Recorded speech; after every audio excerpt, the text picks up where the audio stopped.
Entonces llegó Jesús desde Galilea al Jordán para ser bautizado por Juan. Pero Juan quería impedírselo diciendo: «Soy yo quien debo ser bautizado por ti, ¿y vienes tú a mí?». Jesús le respondió: «Déjame hacer ahora, pues así es como debemos nosotros cumplir toda justicia». Entonces le dejó. Bautizado Jesús, salió del agua. En esto los cielos se le abrieron y vio al Espíritu de Dios que descendía en forma de paloma y venía sobre él. Y una voz del cielo decía: «Este es mi Hijo amado, en quien me he complacido». Ya hemos escuchado la palabra que se pronuncia cuando Jesús se bautiza. Jesús hace un movimiento geográfico primero, nos lo dicen todos los evangelistas que nos hablan de la presentación de Jesús. De hecho, el Evangelio de Marcos y el Evangelio de Juan comienzan con el bautismo del Señor. Ya hemos hablado las semanas anteriores de la Navidad de los relatos de la infancia, la versión de Lucas y la versión de Mateo, ¿no? Ambos dos nos dan, una vez escritos los evangelios completos, surge la pregunta acerca del origen de Jesús o acerca de cómo fue su nacimiento. Entonces, digámoslo así, que se completa con los dos relatos de la infancia. De hecho, el mismo Papa Benedicto XVI, que ha escrito uno de los mejores libros que se ha escrito jamás sobre Jesús de Nazaret y que recomiendo a todos que lean, se ha editado ahora hace poco, completo, antes estaba en 2 tomos, pues escribió toda la vida de Jesús siguiendo este esquema, el del Mateo, Marcos, Lucas, y luego escribió como un apéndice o como un añadido final el estudio de los relatos de la infancia. Los relatos de la infancia siempre hay que leerlos independientemente o después de haber leído todo el Evangelio, para responder a la pregunta: ¿y este que ha muerto y resucitado, quién es? ¿Cuál es su origen, no? Pero conocemos cuando se presentó públicamente, pero no sabemos nada de su origen y de su principio, ¿no? Y entonces Lucas nos enmarca a Jesús en el origen de Jesús, nos lo enmarca dentro del arco mediterráneo, al citar continuamente al emperador Augusto, decía, a las fuentes o a los poderes de la Unión Europea de aquel tiempo, que eran pues, los conocidos por los pueblos mediterráneos. En ese sentido se ve como el Evangelio tiene ya una vocación de ser conocido en Hispania, en la Galia, en la península itálica, en Grecia, ¿no? Y por lo que mencionar a personajes judíos pues no sonaría a nadie, ¿no? Pero hablar del emperador Augusto pues sería conocido por todo el orbe, que en aquel tiempo se llamaba Terráqueo. Sin embargo, Mateo dice, bueno, como ya Lucas nos ha contado la historia universal, o nos ha contado, ha situado a Jesús dentro del plano del mapa mundi, yo lo voy a colocar dentro de la tierra de los judíos, y por eso Mateo nos habla de Herodes, el rey Herodes, que seguramente en Hispania no lo conocía nadie, ni en Grecia, ni en Mauritania, ni en Egipto, ni en ningún sitio, pero sí los judíos tenían memoria de Herodes el Grande, que le llamaban, porque había habido varios con ese nombre, y que había sido el típico, ¿cómo podríamos compararlo? ¿Torra? ¿Putemón? Sí, el típico Torra o Putemón de la época, puesto que había sido un personaje nefasto para los judíos, había estado confabulando con Julio César, ni más ni menos, en el Senado, etcétera, para conseguir el cargo. Se había ido un día en barco y había decidido que él iba a conseguir el poder de su provincia, y por medio de todo tipo de engaños, estafas, asesinatos e intrigas palaciegas consiguió ser nombrado gobernador de Judea a título de rey. Él llevaba mucho, se daba mucho pisto con eso de que era rey, pero de rey nada, era como los de ahora, ni reina ni gobierna. No era más que un figurín, una Leticia del momento, que aparecía y desaparecía. Lo que pasa es que los romanos le dejaban en cierto modo de libertad, pues no les importaban los judíos un carajo, y que lo que su gobernadorcillo ese hiciera, pues no le daba más importancia. Aún así, lo sabemos por los relatos de la Pasión, los judíos pues tenían un gobernador de verdad, que era el que mandaba, que en ese tiempo, en el nacimiento de Jesús, no era Poncio Pilato, era otro, pero que bueno, ejercía la misma misión, de ser el verdadero jefe que manda, el presidente del gobierno, digámoslo así. Y entonces Mateo nos dice, madre mía, si es que los romanos no le dieron ninguna importancia al nacimiento de Jesús, solo se lo dio Herodes. Fíjate que tuvieron que venir 3 extranjeros, que es lo último, lo que hemos celebrado este domingo, para darse cuenta de que había pasado algo que había cambiado la historia, ¿no? Que es que hasta había salido una estrella en el cielo para decirlo y nosotros no nos enteramos. Es más, cuando nos enteramos, lo primero que hacemos es perseguirlo, hacer la matanza de inocentes y tener que huir a Egipto, ¿no? Eso fue lo que ocurrió en el origen de Jesús. ¡Pum! Y entonces llega el bautismo. Una vez explicado el origen de Jesús, pues llega el bautismo, que es el verdadero comienzo de la historia, de esta historia de Jesús. Y Jesús hace un movimiento geográfico. Es interesante esto, ¿no? Jesús vive en Galilea y Jesús se traslada a 100 kilómetros, más o menos lo que hay desde Galilea a la zona del Jordán donde Juan bautizaba. Era una zona cercana a Jerusalén y es una zona muy conocida y muy visitada ahora en Tierra Santa, porque donde estaba Qumran, donde se encontraron los manuscritos del Mar Muerto y donde, hombre, faltaría. Hay un balneario para que la gente vaya allí a bañarse en el agua y flota, ¿no? Va flotando allí en el mar Muerto, pues muy cerca de la desembocadura del Jordán en el Mar Muerto, bautizaba Juan. Cuando Juan, que había dedicado su vida a anunciar la llegada del Mesías o la llegada del que iba a cambiarlo todo, ve a Jesús, dice, no, ya está. Es decir, ya lo hemos hecho todo. Tanto este ritual, este rito que yo hago de conversión ya no tiene sentido. Así que, ¿para qué te voy a bautizar? Porque si te bautizo va a parecer que es que vamos a tener que seguir bautizándonos. Y dice Jesús, pues sí, mira tú. Vamos a reutilizar este gesto tuyo y vamos a darle un nuevo significado. Dice Juan, pues bueno, pues venga. Y cuando se bautiza Jesús ocurre esta manifestación o teofanía, que es como se dice técnicamente a lo que nos narran los evangelistas que pasó en el bautismo de Jesús. ¿Qué es una teofanía? Una teofanía es una manifestación de Dios por medio de unos signos que no todos tienen por qué ver. En el Evangelio esto es algo muy, muy común. Y es muy importante, y eso es lo que le da historicidad a los Evangelios, que si comparas todos estos textos que hablan de Jesús en su origen, etcétera, y la actividad de Jesús con textos contemporáneos de filósofos, de Séneca, etcétera, ¿no? Y tal, verás que en ellos mezclan la fantasía o mezclan afirmaciones fantasiosas, míticas y desquiciadas con la historia, de tal manera que llega un momento que no sabes que es verdad, porque está todo mezclado. Sin embargo, en el Evangelio siempre se guarda muy mucho de cuando se habla de un signo extraordinario, decir que eso es lo que ellos vieron, pero no todos tendrían por qué haberlo visto. De hecho, lo de la estrella es paradigmático. La estrella es que no la ven nada más que los magos. Es que llegan a Jerusalén y Herodes dice, ¿qué estrella, qué estrella, qué estrella? ¿No? No hay ninguna estrella. Bien es verdad que ve una estrella entre los cientos de miles de millones que hay en el cielo, pues ya tiene que tener un buen ojo uno para distinguir una de la otra. Sobre todo teniendo en cuenta que la tradición de la cola que le ponemos a la estrella pues es falsa, es decir, una historia medieval que ya sabemos todos, que procede de una representación de un cuadro y que, en fin, algunos ha tenido éxito en la representación navideña en nuestros Belenes. Hay que decir que en otros lugares de Europa nunca le ponen cola a la estrella de Belén, es decir, por lo tanto, todas esas teorías desquiciadas de que si era el cometa Halley y todas esas historias, pues no, era una estrella que brillaba, una estrella, y que situaba o señalaba Belén. Si te pones a mirar el cuadro astronómico de las estrellas que hay sobre el cielo que se ve desde Belén y desde el lugar de donde salieron los magos para hacer su recorrido, porque el cielo no se ve igual desde aquí que desde, por ejemplo, Grecia, se ve otra parte diferente, pues bueno, se puede identificar alguna estrella, o se puede llegar a estudiar qué estrella nació, entre comillas, en esa época, y se puede descubrir el nacimiento de muchas estrellas. Dicho ahora, si alguien mira el cielo, pues puede tener la suerte de descubrir el nacimiento de una estrella. No sé si nuestros oyentes saben que cuando uno descubre un nuevo cuerpo celeste, estrella, planeta, reflejado, cometa, asteroide, lo que sea, tiene derecho a ponerle el nombre. Entonces le pone uno su nombre o el nombre que más le gusta, y si lo ha descubierto una máquina o un telescopio, pues le pone un número. HJR tal.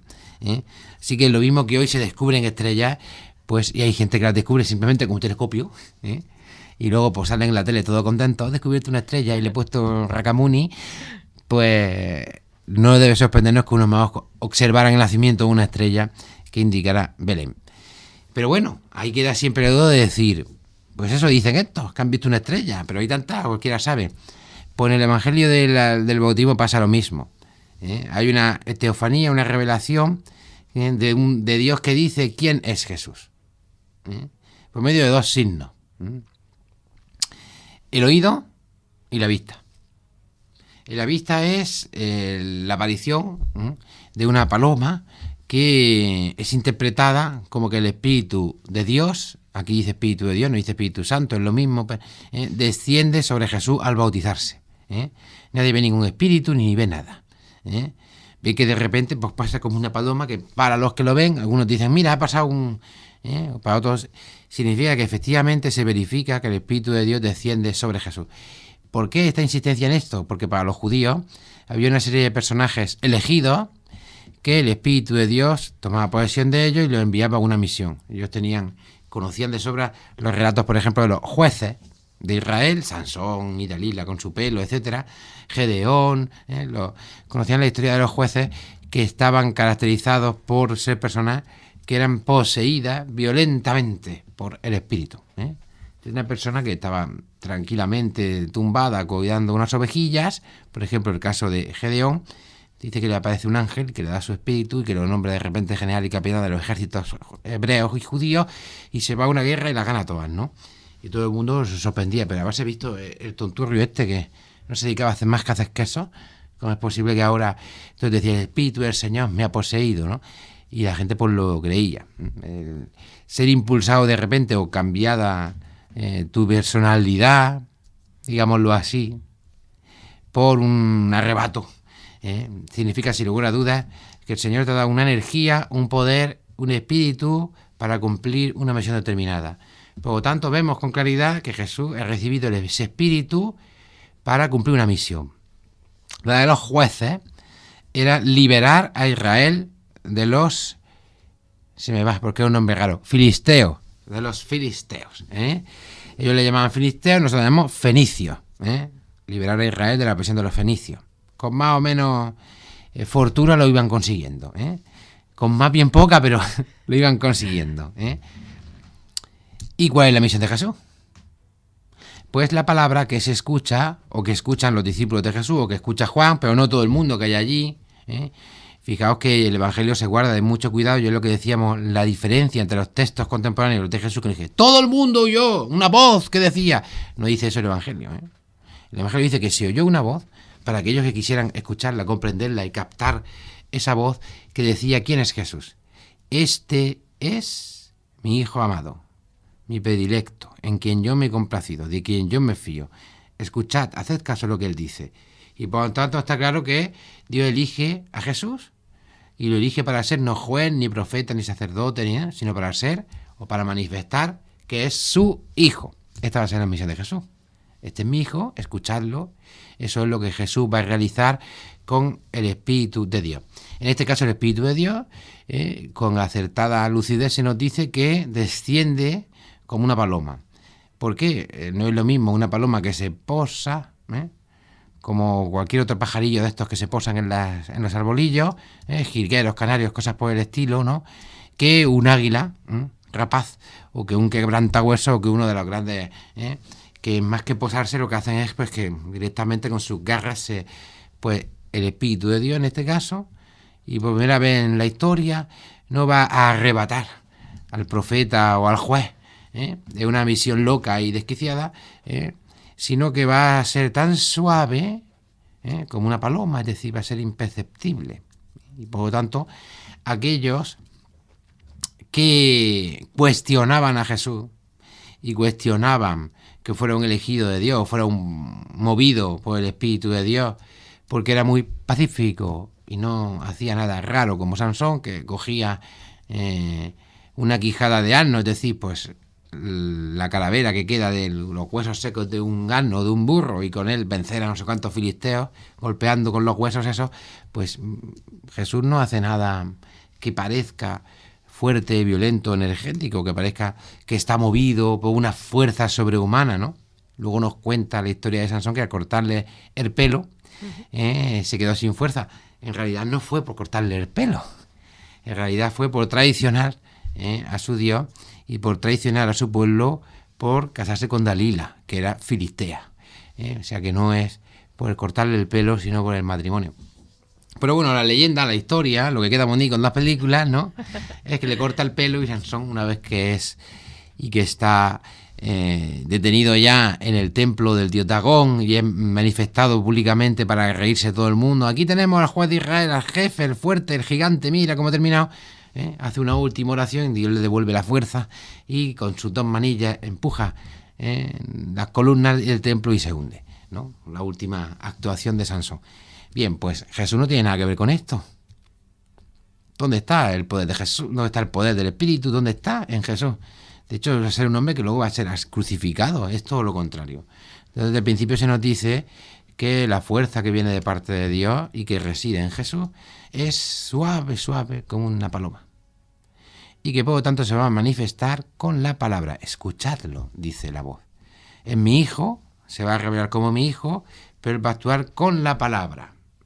No va a liderar un ejército como Gedeón, no va a derribar un templo como Sansón, no va a actuar de los modos, digámoslo así, violentos, con los que habían actuado hasta ese momento los profetas poseídos por el Espíritu, etc.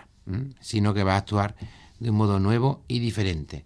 Eso fue lo que pasó en el bautismo de Jesús. Y es lo que ocurre en el nuestro. Por eso, cuando nos bautizamos, no sentimos nada especial. No notamos ningún cambio, ningún arrebato, ni ninguna diferencia.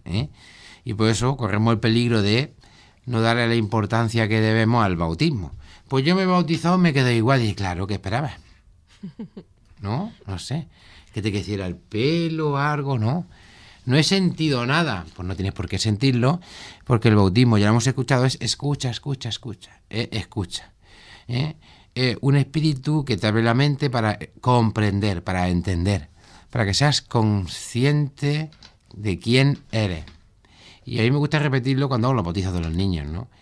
Y es, a partir de ahora, adquirimos una personalidad que antes no teníamos, que consiste en ser hijo de. Y en este caso es ser hijo del Padre, hijo de Dios. Lo mismo que es Jesús. Nos convertimos en cristianos, es decir, en otros Cristos. Debería tener yo eso siempre presente. No debo olvidar quién soy yo, cuál es mi identidad. Porque yo puedo dar identidades basadas en la cultura, basadas en la política, soy de este pueblo del otro, basadas en la lengua, hablo español, hablo inglés, Las identidades pueden ser basadas en la raza, soy blanco, soy negro, soy tal. O sea que esas son muchas identidades basadas en el lugar de nacimiento. Yo soy de Murcia, yo soy de Madrid, yo soy de Cartagena. Basado en el lugar de donde uno vive, yo soy abaranero, Todas son identidades parciales que no te definen a ti. Unas son biológicas, eres blanco y eso no se puede cambiar. O eres negro o eres árabe y esa es tu realidad. Es una identidad biológica, hombre, mujer, blanco, negro, que viene dada sin que tú la hayas elegido. Viene dada, definida genéticamente. Las otras identidades también vienen dadas por tu historia. Pues si es que a mí me han enseñado a hablar suajili, pues yo hablo suajili. ¿Qué quiere que le diga? Y hablo inglés, tal, porque lo he aprendido. Son identidades que uno puede adaptar. Yo soy anglófilo, o hablo inglés, o hablo francés. Tú no, porque no lo has aprendido. Eso es una identidad que tú adquieres, estudiada, aprendida. Pero aquí viene una identidad, o la única identidad que todos tenemos, sin necesidad de nacer ni aprender, sino que nos viene dada de antemano y que además es la única que es invariable, es decir, todas las demás las puede cambiar. El país puede cambiar, etcétera, la lengua puede cambiar. Lo que no puedes cambiar es quiénes son tus padres. Tus padres biológicos, vaya. Sobre todo quién es tu madre, eso no se puede cambiar.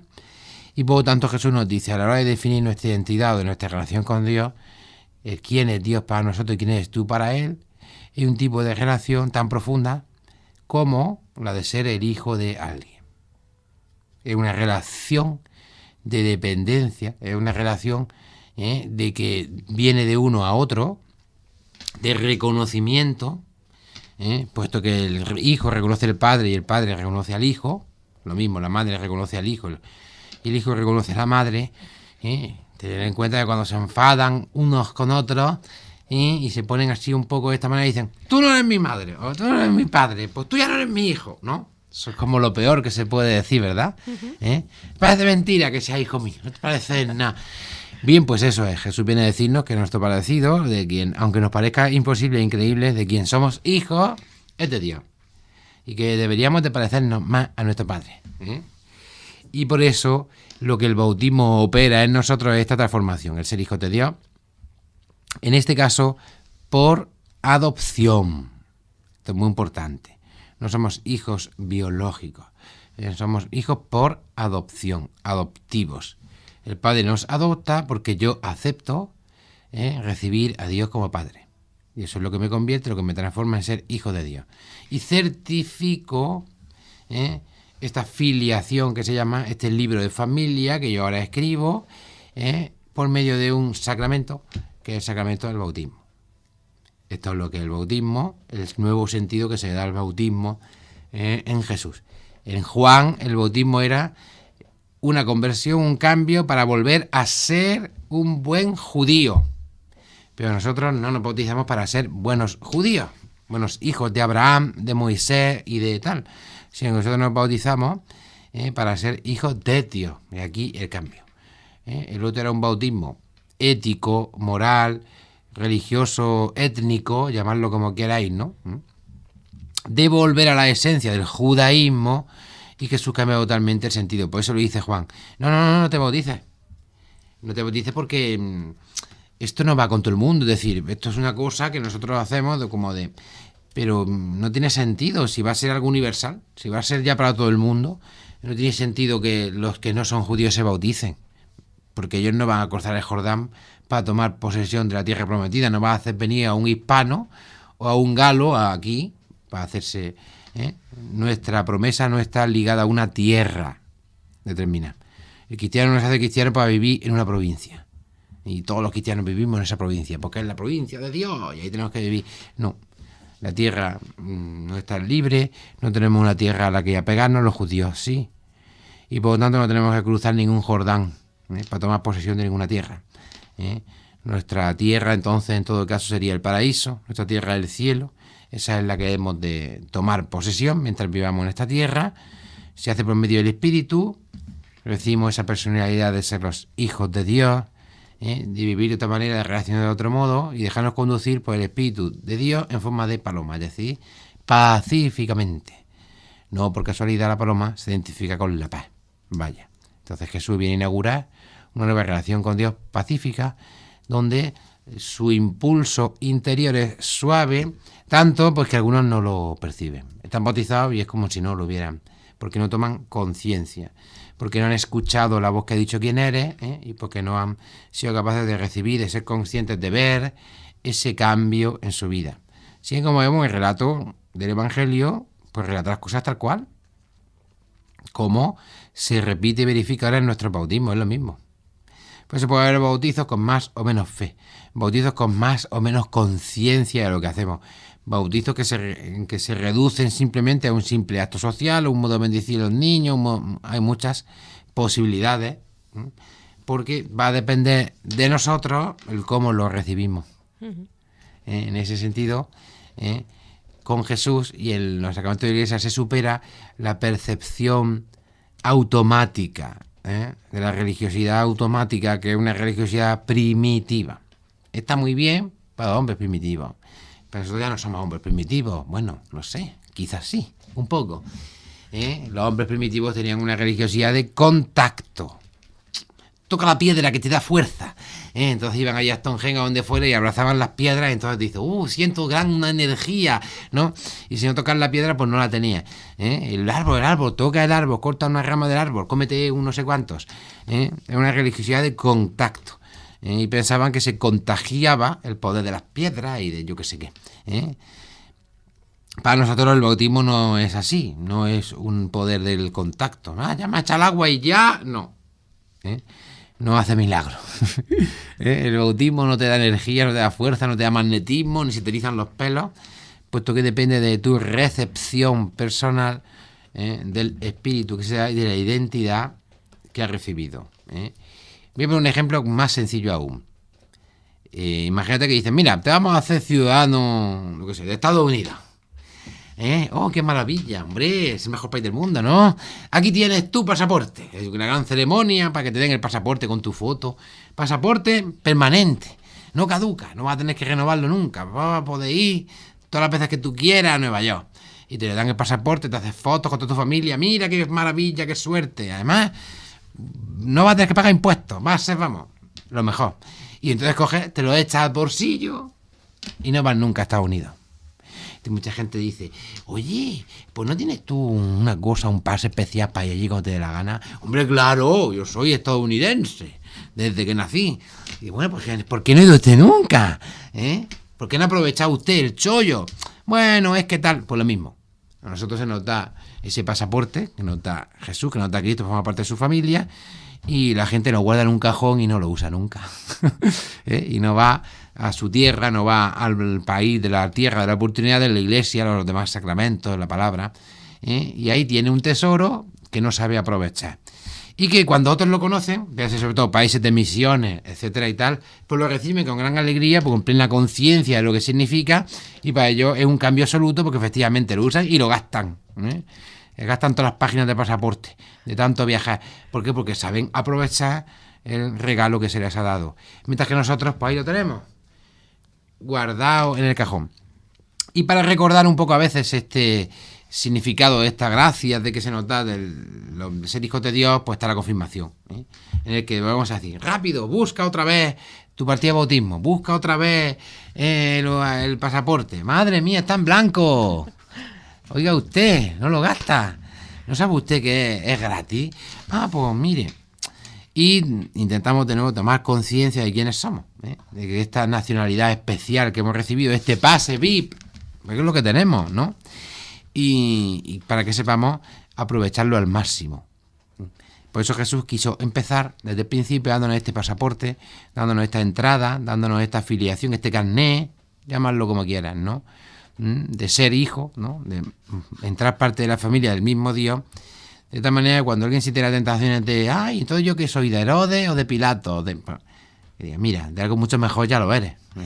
Así que olvídate, porque a Herodes mañana lo destronan y Pilato al otro día lo cambian. Así que no pongas tu confianza ni en Herodes, ni en Pilato, ni en el César, sino ponla en tu Padre, ponla en Dios, y entonces siempre vencerás, siempre estarás